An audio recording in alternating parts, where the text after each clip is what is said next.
All right, Tanya Summary Shiur, week 13. We're doing chapters 30 and 31 because those were the chapters of Tanya for this past week. Without any further ado, let's jump right into it.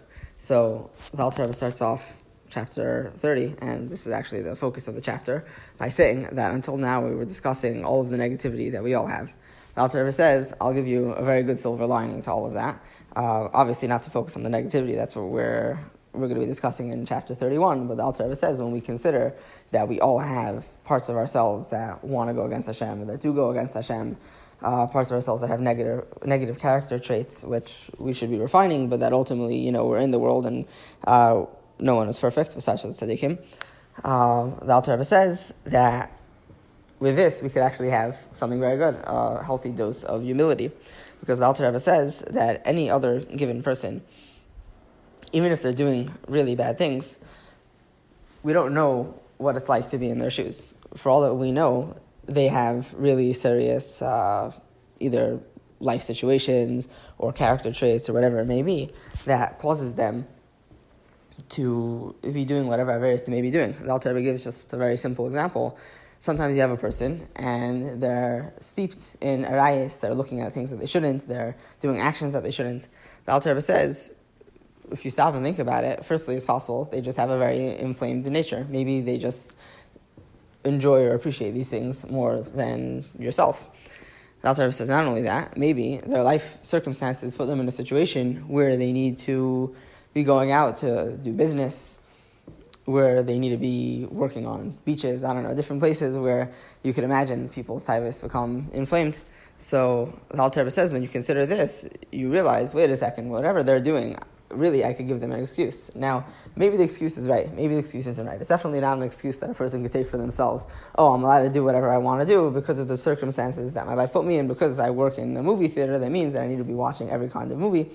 The Alter Rebbe says you can't use that excuse for yourself, but you could definitely use that excuse for the other person because you don't know what they're going through.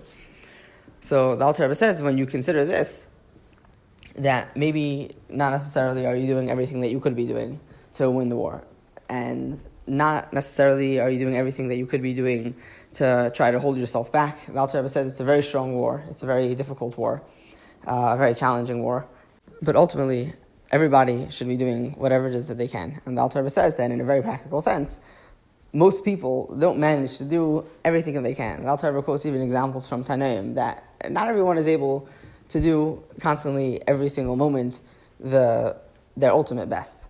And the Alter Rebbe says, when we consider this, that for someone else, we can't judge them, because maybe in the circumstances that they're in, Hashem only expects not as much from them. But for us, we know what we're capable of, and we know that not always do we give it our 100%, maybe even our 99%, but not 100%. So the Alter Rebbe says, with this, we now obtain the tool through the appreciation of the Sitra Achra that we all have. We've obtained the tool for humility, that we can now appreciate that other people, we can't judge them, but ourselves, we can judge, or we know ourselves, not that we can judge ourselves, but we know ourselves. All that we need to do is really think about it, and we can appreciate that we all have work to do. Besides the tzaddikim, they're golden, they don't have any challenges, and that's not what Hashem is looking for from them. But the Beinonim, remember, this is the book for Beinonim, this is the book for people that aren't tzaddikim. The Alter Rebbe says, for us, it's good for us to appreciate our standing, that this is where we're holding, and that we could always be improving. And the fact that we could always be improving is a very, in a sense, almost superficial appreciation of humility, that we really can be doing better. The Alter Rebbe elaborates on this with different kinds of examples, and ultimately concludes by saying that this explains the line that the Chachamim say that Amei Haratzim, unlearned people, their intentional averis are considered as unintentional averis, because whenever they do something, whenever they do an avera, they don't really appreciate whatever it is that they're doing. And Hashem judges us on a scale, not of what we're doing necessarily, but He judges us on a scale of where it's coming from. And when a person doesn't know, they can't be judged for doing something they didn't know how bad it is or what it's all about. So the Alter Rebbe says that even if you see someone doing really bad averis, but as long as they don't know what it's about, you always have that kind of excuse to give to someone else. But for yourself, you always know your own situation, your own standing, where you're coming from. And virtually every single person that isn't a tzaddik has within themselves some things that they know can use rectification. And again, we should use this as a tool for humility and for judging others favorably. So that's one very positive takeaway. And now we're going to really start going up in chapter 31, Perek Lamed Aleph.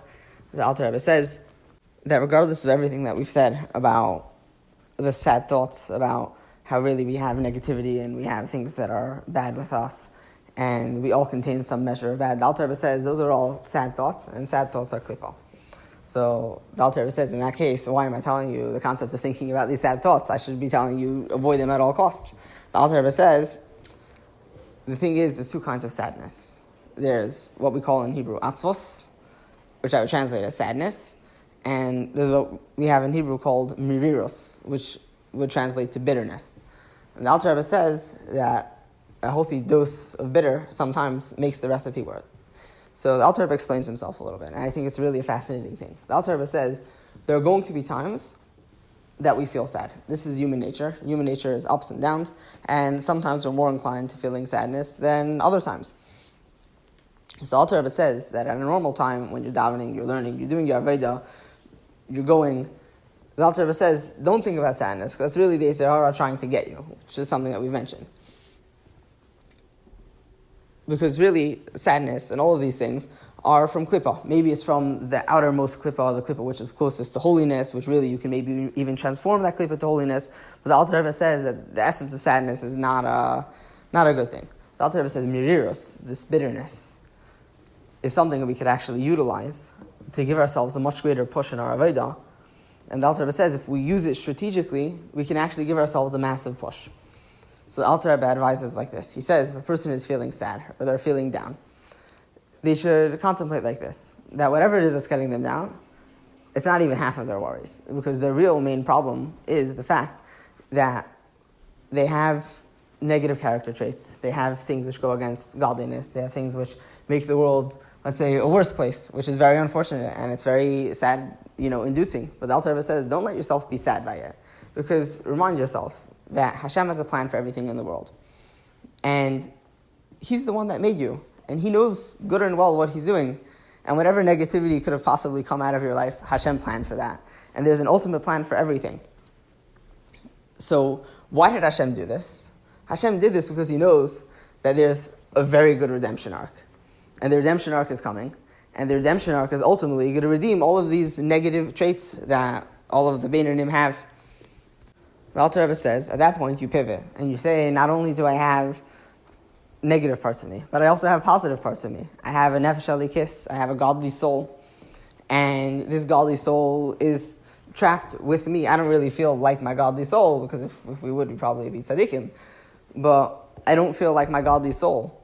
But whether or not I feel like my godly soul is irrelevant, I know that I have it, I feel it within me, and I know that as much as I don't like having all of these negative things that may be going on in my life, but my godly soul doesn't like it probably more, because it's not used to all of these physical things. I myself am a creature which is part God and part physical. But my soul is not. My soul is just completely godly. So the soul is really out of place in this situation. So I feel bad for me. I feel bad for my godly soul. But now that I appreciate that there's going to be that rectification, there's going to be that redemption of all of the negativity, that all of the negativity is ultimately going to end up coming to a good place, that I'm going to be able to transform it into something good and something beautiful. With this, a person is able to leave this sadness, and not only leave this sadness, they're able to take the sadness, transform it into bitterness, which is something conducive, something useful, and to use that to pivot into, wow, it's Pasha so beautiful that I'm going to have such a good redemption arc. So just to summarize the summary, the Alter Rebbe says that a person should either have particular times to try to contemplate this for some period of time, not a long period of time, but to have a set time, or to utilize this meditation whenever a person is experiencing sadness from whatever it is that may be in the world, sadness which is not healthy. The Alter Rebbe says, contemplate that there's negativity, and it's true, and we all have some negativity. I mean, all of us Beinonim, or people that are shaykh to being Beinonim, but everyone that has the ability to be a Beinoni has some kind of negativity. And at the same time, we have a godly soul. We have goodness and whatnot within ourselves. And we should contemplate that really the negativity is something that we can't understand, but Hashem gave it to us so that ultimately it could have its redemption, and ultimately it could become such a beautiful kind of good. that you can't have by only having pure positivity, and that the godly soul is with us, it's part of us, and it itself is more out of place than we are with negativity, and that ultimately we have the ability to take the negativity, to bend it over so that we can use it for positivity, and ultimately this should make us happy that we're able to take even the negative aspects of ourselves and to utilize them for positivity, to transform them into something positive, or to withhold from expressing them, which that in itself is an expression of positivity, and this can push us forward in our avodah. Mir Hashem, next week we're going to be kind of going off on a tangent about Avos Yisrael, which is a little bit hard to say that Avos Yisrael is a tangent ever, but in a certain sense it is. But the Alter Rebbe makes some beautiful points about Avos Yisrael based on all the things that we've discussed so far, and then we're going to be discussing ideas for how to be, not just how to use sadness and try to transform it into something to give us a push, but how to be genuinely, truly happy.